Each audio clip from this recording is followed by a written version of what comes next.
안녕하세요, 여러분. 저는 국립암센터에서 20년간 암 환자들을 진료해온 김현우입니다. 지난 20년 동안 저는 수천 명의 암 환자분들을 만나 뵀습니다. 그분들과 함께 투병하면서, 그리고 때로는 아쉬운 이별을 하면서 한 가지를 확신하게 되었습니다. 바로 암은 예방할 수 있다는 것, 그리고 그 예방의 열쇠는 바로 우리의 식탁에 있다는 것입니다. 진료실에서 환자분들께 가장 많이 듣는 말씀이 있습니다. 선생님, 저는 왜 암에 걸렸을까요? 이 질문을 받을 때마다 저는 마음이 무거워집니다. 왜냐하면 많은 경우 그 답이 그분들의 오랜 식습관 속에 숨어 있기 때문입니다. 오늘 저는 여러분께 특별히 주의해야 할 6가지 음식에 대해 말씀드리고자 합니다. 이것들은 제가 수많은 임상 경험을 통해 확인한 암 발생 위험을 높이는 음식들입니다. 하지만 걱정하지 마세요. 각각에 대해 건강한 대안도 함께 제시해 드릴 것입니다. 첫 번째로 말씀드릴 음식은 바로 알코올입니다. 선생님, 그런데 술이 음식인가요? 라고 물으실 수도 있겠지만, 우리가 섭취하는 모든 것이 우리 몸에 영향을 미친다는 점에서 술도 중요한 식습관의 일부입니다. 알코올이 우리 몸에 들어가면 간에서 아세트알데하이드라는 독성 물질로 분해됩니다. 이 아세트알데하이드가 바로 문제입니다. 이 물질은 우리 세포의 DNA를 직접 손상시켜 암을 유발하는 1급 발암물질입니다. 특히 우리나라 사람 중 절반 정도는 이 아세트알데하이드를 분해하는 능력이 부족합니다. 술을 마시면 얼굴이 빨갛게 달아오르는 분들이 바로 그런 경우죠. 이런 분들에게는 술 한 잔이 서양 사람의 술 몇 잔에 해당하는 독성을 보입니다. 제가 만난 65세 김씨 환자분의 이야기를 들려드리겠습니다. 김씨는 평생 담배는 한 개비도 피우지 않으셨지만 매일 저녁 소주 반 병씩은 드셨다고 하셨습니다. 건강에 좋다고 해서 막걸리도 자주 마셨어요 라고 하시더군요. 김씨는 술을 마시면 얼굴이 새빨갛게 되는 체질이었는데 그걸 주량이 늘면 괜찮아질 것이라고 생각하셨습니다. 하지만 50년간의 음주 습관은 결국 간암으로 이어졌습니다. 수술을 마친 후 김씨가 제게 하신 말씀이 아직도 기억에 남습니다. 선생님, 진작 알았더라면. 얼굴 빨개지는 게 몸에서 보내는 경고 신호였다는 걸 말입니다. 그렇다면 무엇으로 대신할까요? 무알코올 맥주나 와인은 좋은 선택입니다. 요즘 나오는 제품들은 맛도 상당히 좋아졌습니다. 탄산수에 레몬이나 라임을 넣어 마시는 것도 훌륭한 대안입니다. 시원하고 상쾌한 맛이 술의 청량감을 대신할 수 있습니다. 저는 환자분들께 이렇게 말씀드립니다. 술잔을 들 때마다 이것이 내 세포에 어떤 영향을 줄까? 라고 한 번만 생각해 보세요. 그 순간의 선택이 10년, 20년 후의 건강을 결정합니다. 두 번째로 주의해야 할 음식은 가공육과 적색육입니다. 햄, 소시지, 스팸, 베이컨. 이런 가공육들은 맛은 좋지만 암을 유발하는 대표적인 음식입니다. 세계보건기구에서는 가공육을 담배와 같은 1군 발암물질로 분류했습니다. 가공육에는 니트로사민이라는 화학물질이 들어있습니다.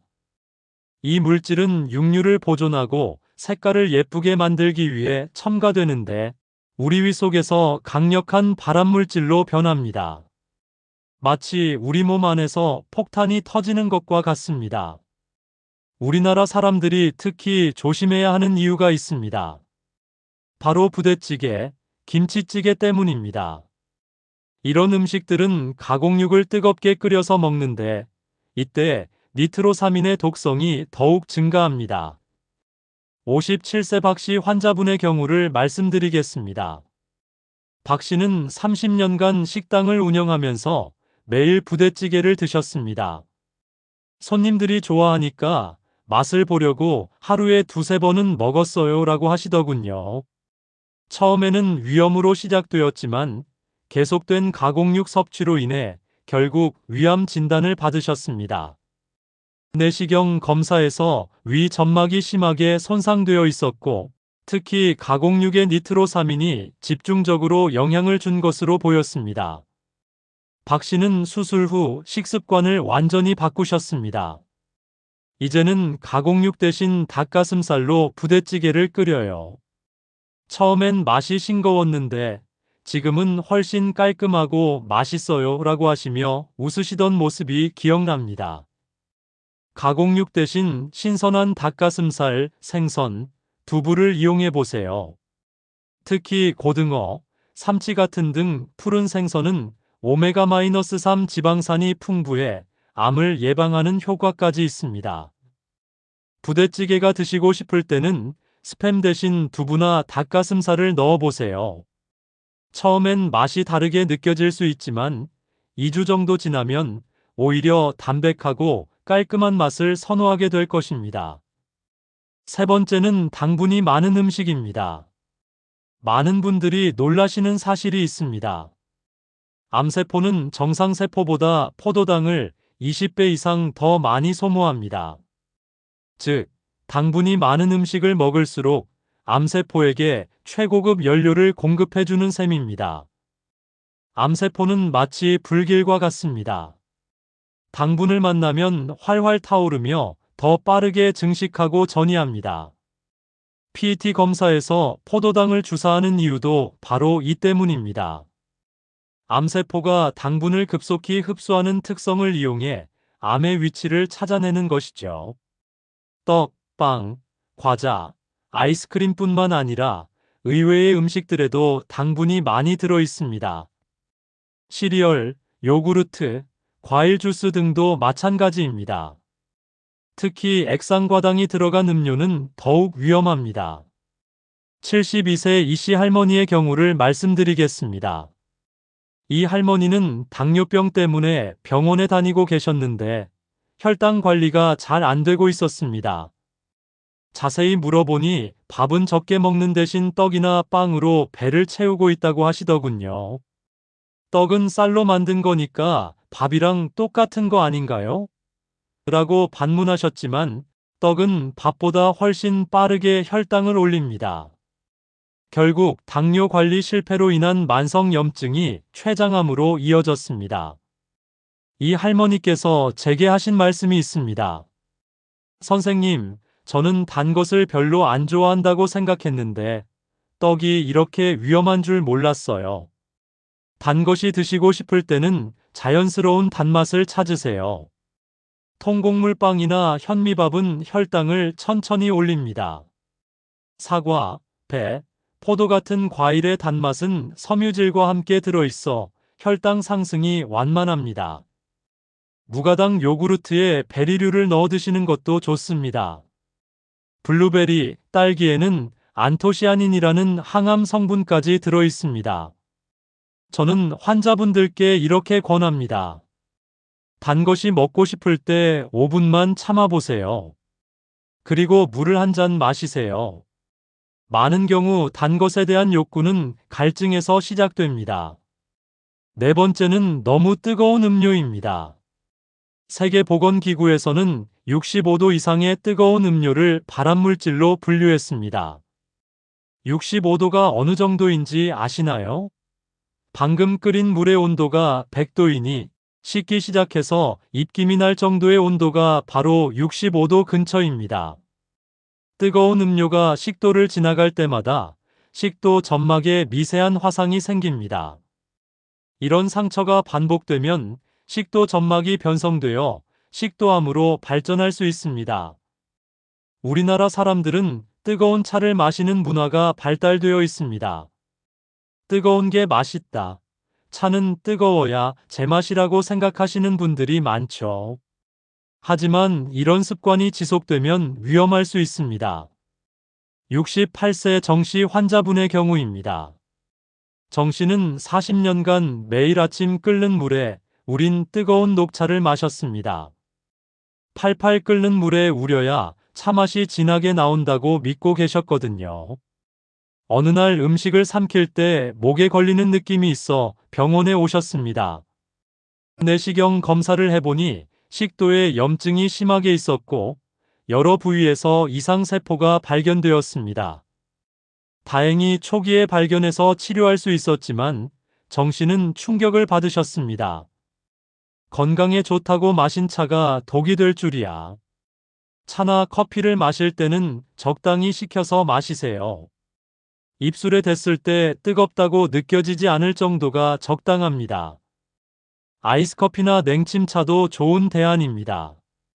찬물에 오랜 시간 우린 냉침차는 카페인은 적지만 항산화 성분은 더 많이 우러나옵니다. 그리고 한 가지 팁을 드리자면 차를 마실 때 작은 컵을 사용하세요. 작은 컵에 조금씩 따르면 자연스럽게 적당한 온도로 식을 수 있습니다. 다섯 번째는 젓갈과 고염식품입니다. 짠 음식이 위암을 유발한다는 사실은 이미 많은 연구로 증명되었습니다. 특히 아질산염이 들어간 젓갈류는 더욱 위험합니다. 새우젓, 멸치젓, 명란젓 등이 여기에 해당합니다. 짠 음식이 위에 들어가면 위 점막이 손상됩니다. 이런 손상이 반복되면 만성 위염이 생기고 이것이 결국 위암으로 발전할 수 있습니다. 김치의 경우는 복잡합니다.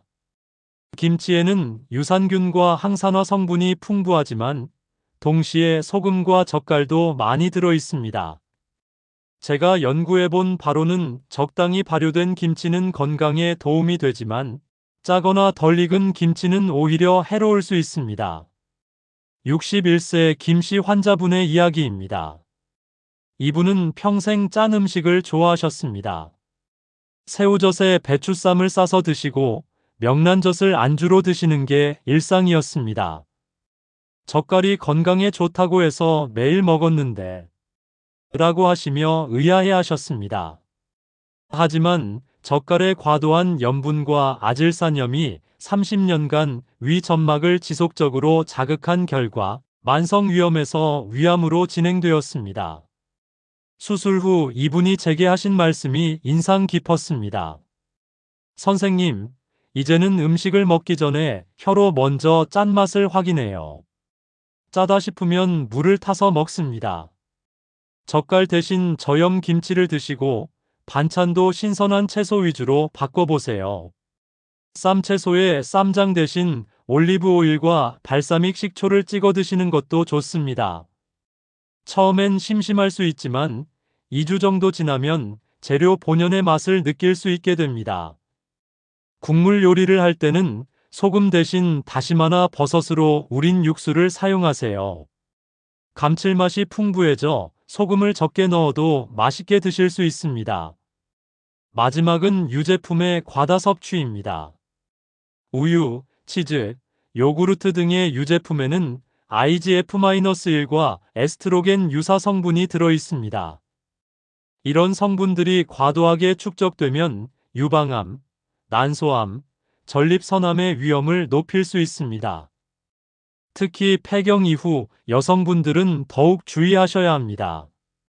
체내 에스트로겐 수치가 낮아진 상황에서 유제품을 통해 외부 호르몬 유사 성분이 지속적으로 공급되면 호르몬 균형이 깨질 수 있습니다. 물론 유제품이 무조건 나쁘다는 것은 아닙니다. 칼슘과 단백질의 좋은 공급원이기도 하죠. 문제는 과도한 섭취입니다. 55세 박씨 여성 환자분의 경우입니다. 이분은 건강을 위해 매일 우유 3잔, 요구르트 2개, 치즈도 자주 드셨습니다. 칼슘 보충을 위해서라고 하시더군요. 폐경 후 건강검진에서 유방의 종괴가 발견되었고 유방암 진단을 받으셨습니다. 가족력도 없었고 다른 위험 요인도 없어서 원인을 찾기 어려웠는데 상세한 식습관 조사에서 과도한 유제품 섭취가 문제였을 가능성이 높았습니다. 치료 후 이분은 유제품 섭취를 하루 1잔으로 줄이셨고 지금까지 재발 없이 건강하게 지내고 계십니다. 유제품은 하루 1회 적당량만 드세요. 우유 한 잔 또는 요구르트 1개 정도가 적당합니다. 칼슘 보충을 위해서는 멸치, 시금치, 참깨, 두부 등을 활용하세요. 아몬드 우유나 두유 같은 식물성 대체 음료도 좋은 선택입니다. 특히 여성분들께는 이소플라본이 풍부한 콩류를 권합니다. 두부, 콩나물, 된장 등은 식물성 에스트로겐으로 호르몬 균형을 자연스럽게 도와줍니다. 지금까지 말씀드린 내용을 정리하면 다음과 같습니다. 피해야 할 6가지 음식은 첫째, 알코올 특히 얼굴이 빨개지는 체질이라면 절대 금주. 둘째, 햄, 소시지, 스팸 등의 니트로사민 함유 가공육. 셋째, 떡, 빵, 과자 등 혈당을 급격히 올리는 고당분 식품. 넷째, 65도 이상의 뜨거운 음료. 다섯째, 과도한 염분과 아질산염 함유. 젓갈류. 여섯째, 하루 한 잔 이상의 과도한 유제품 섭취입니다. 건강한 대안들로는 알코올 대신 무알코올 음료나 탄산수, 가공육 대신 닭가슴살, 생선, 두부, 고당분 식품 대신 통곡물과 자연, 과일, 뜨거운 음료 대신 미지근한 차나 아이스커피, 젓갈류 대신 저염 김치와 신선한 채소, 과다 유제품 대신 식물성 대체 음료와 하루 적정량을 권합니다. 여러분, 저는 20년간 수많은 환자분들을 진료하면서 한 가지 확신을 갖게 되었습니다. 암은 예방할 수 있다는 것입니다. 물론 유전적 요인이나 환경적 요인도 있습니다. 하지만 암 발생의 30-40%는 식습관과 직접적인 관련이 있습니다. 즉, 우리가 무엇을 먹느냐에 따라 암을 예방할 수도 유발할 수도 있다는 뜻입니다. 오늘 말씀드린 6가지 음식을 모두 동시에 끊으실 필요는 없습니다. 한 번에 하나씩 천천히 바꿔나가세요. 예를 들어 이번 주에는 뜨거운 차를 미지근하게 식혀서 드시는 것부터 시작해 보세요. 다음 주에는 부대찌개의 스팸을 두부로 바꿔보세요. 이런 작은 변화들이 모여서 큰 건강의 차이를 만듭니다. 그리고 혼자서만 실천하지 마세요. 가족들과 함께 건강한 식습관을 만들어 가세요. 특히 자녀들과 손자, 손녀들에게는 어릴 때부터 올바른 식습관을 심어주는 것이 평생 건강의 기초가 됩니다. 정기적인 건강검진도 잊지 마세요. 아무리 좋은 식습관을 유지해도 조기 발견만큼 중요한 것은 없습니다. 위내시경, 대장내시경, 유방 촬영 등 권고되는 검사는 꼭 받으시기 바랍니다. 저는 진료실에서 환자분들께 항상 이렇게 말씀드립니다. 건강은 약국이 아니라 부엌에서 만들어집니다. 오늘 저녁 식탁에서, 내일 아침 식탁에서 여러분이 내리시는 작은 선택들이 10년, 20년 후의 건강을 결정합니다.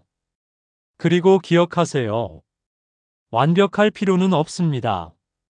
가끔 실수하고 유혹에 넘어가는 것은 인간이니까요. 중요한 것은 다시 시작하는 용기입니다. 오늘이 바로 여러분의 새로운 건강 여정의 시작점입니다. 작은 한 걸음부터 시작하세요. 그 작은 발걸음이 모여서 건강한 100세 인생으로 이어질 것입니다.